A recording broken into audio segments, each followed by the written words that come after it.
On me reproche parfois d'avoir des mots assez durs lorsqu'il s'agit d'évoquer la réalité du peuple, que je devrais me montrer plus compréhensif et que pour le moins porter un jugement négatif sur les masses, c'est quelque part avoir la vanité de se prétendre au-dessus de ces dernières. Mais ce sont étrangement les mêmes personnes qui se plaignent que les Français ne se mobilisent pas, qu'ils ne sont pas bien nombreux à se révolter, et quand ils se révoltent, la plupart d'entre eux font n'importe quoi, qu'ils n'ont même pas quelques considérations tactiques dans leurs actions, ni même forcément la lucidité politique nécessaire pour cibler correctement les enjeux.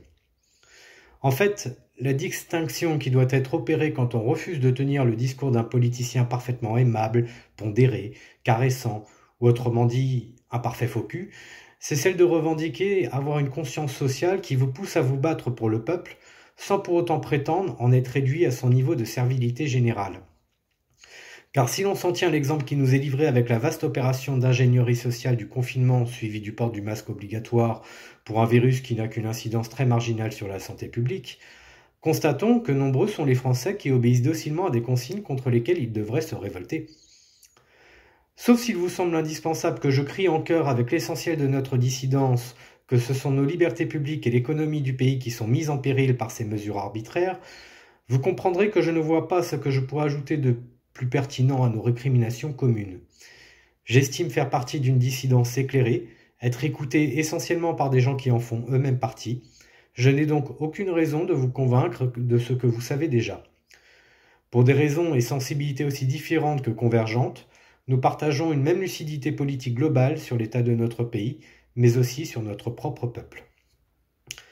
Si l'on veut se montrer un peu plus précis sur ce qui nous emmerde avec la propension de ce dernier à s'aplatir face à une tyrannie rampante et à la destruction méthodique de notre tissu industriel et agricole par notre oligarchie, ce n'est pas exactement de lucidité qui fait défaut chez la majorité de nos contemporains. Bien au contraire, je suis persuadé que la majorité du peuple, indépendamment du niveau d'éducation politique de chacun, est parfaitement consciente que nos ennemis se trouvent bien à la tête de l'État et que son niveau de malveillance est élevé. Alors oui, cette même majorité du peuple n'a pas forcément nos connaissances en matière économique, de monnaie, de démocratie ou de géopolitique, mais il lui reste le bon sens, ou pour le moins le sentiment justifié que notre oligarchie fait exactement le contraire de ce qu'il faut pour que l'État fonctionne au profit de tous. Ce que l'on peut reprocher de manière générale au peuple est ailleurs, c'est la lâcheté. Pourquoi les commerçants ne se rebellent pas face aux contraintes gouvernementales sur le port du masque exigible à leur propre clientèle au sein de leur propre établissement ? Parce qu'ils ont peur d'une fermeture administrative suite à un contrôle d'une quelconque autorité veillant au respect d'un décret aussi stupide que totalitaire. Pourquoi d'ailleurs les petits commerçants qui bien souvent étaient en accord avec les gilets jaunes sur leurs revendications ne nous ont pas soutenus plus ostensiblement? Parce qu'il y a parmi leurs clients quelques macronistes qu'il ne faudrait pas chagriner. Pourquoi n'y a-t-il pas de grande grève générale en France? Parce que la majorité des salariés tiennent à leur boulot et à la régularité de leurs maigres revenus. Pourquoi des flics pourtant majoritairement favorables aux revendications des Gilets jaunes ont obéi à des ordres illégaux? Pour la même raison que le reste de la population. Ils ont eu peur des sanctions de leur hiérarchie, ils ont une famille à nourrir, un confort matériel à entretenir.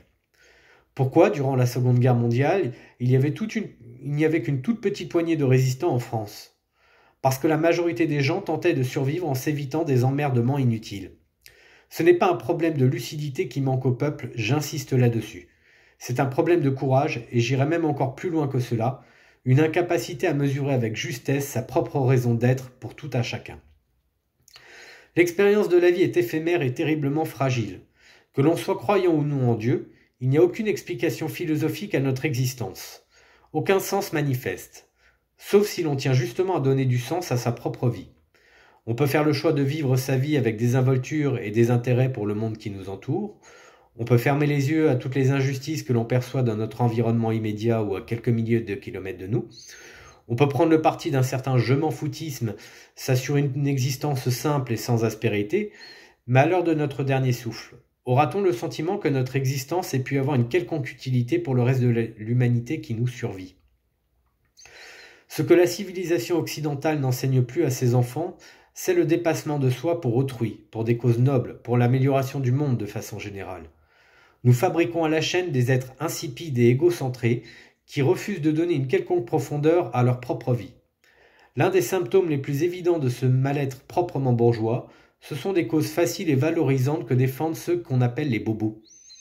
Quand ces derniers prennent le parti des migrants, des revendications LGBT ou ultra-féministes, c'est parce que les bobos veulent être du bon côté dans une société qui leur aboie politiquement et médiatiquement que ce sont les seules causes qui méritent d'être défendues. C'est leur image sociale qu'ils achètent à bon compte, alors qu'ils n'ont aucune conscience sociale à faire valoir. Ce ne sont pas les miséreux sous les ponts qu'ils défendent. Ce ne sont pas les victimes de guerre ou de la violence urbaine qui jouissent de leur récrimination. Ce n'est pas l'absence de démocratie et le chômage de masse qui est à la source de leur mobilisation. Ce sont des causes minoritaires, faciles et elles-mêmes plébiscitées par des gens de pouvoir. Ils ne prennent aucun risque avec leur confort matériel et leur tranquillité professionnelle. Et leur entourage pourra dire d'eux que ce sont des gens formidables et investis dans la défense de quelques minorités. Il ne faut pas compter sur le peuple pour faire une révolution, mais bien sur sa dissidence éclairée. Il ne faut pas non plus se décourager face à l'apathie populaire. Il nous faut bien au contraire y trouver la raison du dépassement de soi. Car la révolution tient de nous seulement. Et lorsque je dis nous, je parle bien évidemment des dissidents politiques de ce pays. Il faut cesser de se morfondre et se dire que tout est fichu. À ceux qui n'ont pas encore franchi le pas, je vous appelle à redresser la tête et être conscient du trésor que vous êtes pour mener à bien une révolution. Elle ne se fera pas sans vous. Ne cherchez pas à convaincre votre voisin qu'il doit lui-même cesser de prendre pour argent comptant ce que les médias lui racontent. Reprenez le contrôle des médias avec nous. C'est nettement plus efficace puisque votre voisin continuera d'accorder une certaine importance à ce que racontent ces mêmes médias. Si ces derniers devaient appeler en chœur à ce que la France redevienne un pays souverain, que la doctrine économique soit plus protectionniste et que le bon régime politique se doit d'être la démocratie, votre voisin, ainsi que des dizaines de millions d'autres Français, considéreraient que ce discours est celui de l'ordre désormais établi. Vous devez assumer le fait que vous êtes l'un des maillons de la résistance de ce pays. Nous sommes une poignée, c'est-à-dire quelques dizaines de milliers de personnes, mais c'est amplement suffisant pour faire une révolution. Cela dès lors que vous acceptez de vous impliquer concrètement. La victoire est au bout de 1000 batailles perdues, alors que la défaite est garantie si personne ne se mobilise. Il ne faut pas attendre le grand soir pour s'investir. Il faut le forger patiemment et avec pugnacité, en rejoignant tous ceux qui se battent depuis des années pour arriver à cet ultime moment de grâce. Acceptez de donner un supplément d'âme, un supplément de sens à votre vie. Acceptez le combat et les batailles perdues qui en découlent. Battez-vous en considérant qu'au jour de votre agonie, vous partirez avec le sentiment d'avoir fait votre devoir au profit du reste de l'humanité.